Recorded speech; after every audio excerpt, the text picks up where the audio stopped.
Hi friends, ആദ്യകാലങ്ങളിൽ ഞാൻ പഠിക്കാൻ ഇരിക്കുമ്പോൾ ഉറക്കം വരാറുണ്ടായിരുന്നു. അത് മാറ്റിയെടുത്ത ചില ടിപ്സുകളാണ് ഇന്നിവിടെ നിങ്ങളോട് ഞാൻ പറയുന്നത്. പഠിക്കാൻ ഇരിക്കുമ്പോൾ ഉറക്കം വരിക എന്നുള്ളത് വളരെ സാധാരണമാണ്. ദിവസവും 7-8 മണിക്കൂർ കറക്റ്റായിട്ട് ഉറങ്ങിയിരിക്കണം. ഉറക്കം കുറഞ്ഞാൽ പകൽ പഠിക്കാൻ ഇരിക്കുമ്പോൾ ഉറക്കം വരും.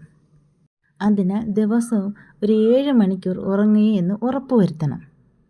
കിടക്കയിരുന്ന് ഒരിക്കലും പഠിക്കരുത്. കിടക്കയിരുന്ന് പഠിച്ചാൽ ഉറങ്ങാനുള്ള ടെൻഡൻസി കൂടും. അതിനാൽ കസേരയിലിരുന്ന് പഠിക്കുക. ഉറക്കം വരികയാണെന്ന് തോന്നുമ്പോൾ ചിലപ്പോൾ നടന്ന് വേണമെങ്കിലും പഠിക്കാം. പഠിക്കാനിരിക്കുന്ന മുറിയിൽ നല്ല വെളിച്ചവും വായുസഞ്ചാരവും വേണം. ഇരുണ്ട മുറിയിൽ ഇരുന്ന് പഠിക്കുമ്പോൾ അറിയാതെ ഉറങ്ങാനുള്ളൊരു സാധ്യത കൂടും. എനിക്ക് ഒരു 20 മിനിറ്റ് കൂടുതൽ ഒരു സബ്ജക്റ്റ് കോൺസെൻട്രേറ്റ് ചെയ്യാൻ കഴിയില്ല. 20 മിനിറ്റ് കഴിയുമ്പോൾ ഞാൻ അറിയാതെ ഉറങ്ങിപ്പോകും. അതിനാൽ ഞാൻ 20 മിനിറ്റ് പഠിക്കാറുള്ളൂ ഒരു സമയം.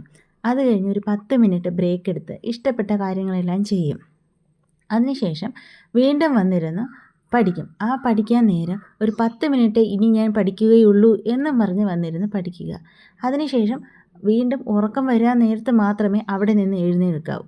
ആ 10 മിനിറ്റേ ഞാൻ പഠിക്കുകയുള്ളൂ എന്ന് പറയുമ്പോൾ നമ്മളെ ആ ബുദ്ധി അത് പ്രവർത്തിക്കുകയും ഇരുന്ന് പഠിക്കാനുള്ള താല്പര്യം കൂട്ടുകയും ചെയ്യും. പിന്നെ ബ്രേക്ക് എടുത്ത് വരുമ്പോൾ മുഖമൊക്കെ ഒന്ന് കഴുകി 2 പ്രാവശ്യം നടന്നിട്ടൊക്കെ വരികയാണെങ്കിൽ വീണ്ടും ഊർജ്ജത്തോടെ ഇരുന്ന് പഠിക്കാൻ കഴിയും. ഹെവി ഫുഡ് കഴിച്ച ഉടനെ പഠിക്കാതിരിക്കുക.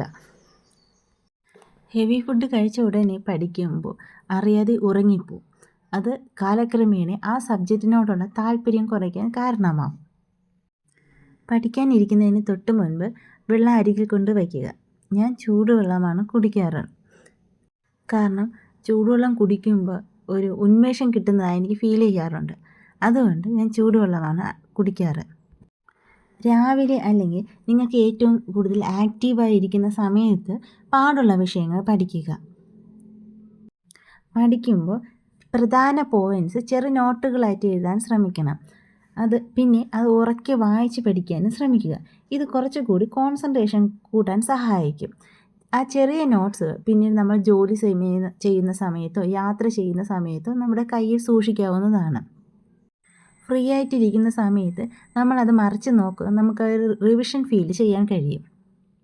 അത് നമ്മൾ പഠിച്ചതെല്ലാം മറന്നുപോയി എന്നൊരു ഫീൽ ഉണ്ടാവാതെ നമുക്കിതെല്ലാം ഓർമ്മയുണ്ട്, ഇതെല്ലാം എനിക്കറിയാം എന്ന് തോന്നലുണ്ടാകാൻ സഹായിക്കും. ഇതൊക്കെയാണ് ഞാനിപ്പോൾ ഉപയോഗിക്കുന്ന പ്രധാന ടിപ്സുകൾ. നിങ്ങൾക്ക് ഈ ടിപ്സ് ഇഷ്ടപ്പെട്ടാൽ കമൻറ്റ് ചെയ്യാനും സപ്പോർട്ട് ചെയ്യാനും മറക്കല്ലേ.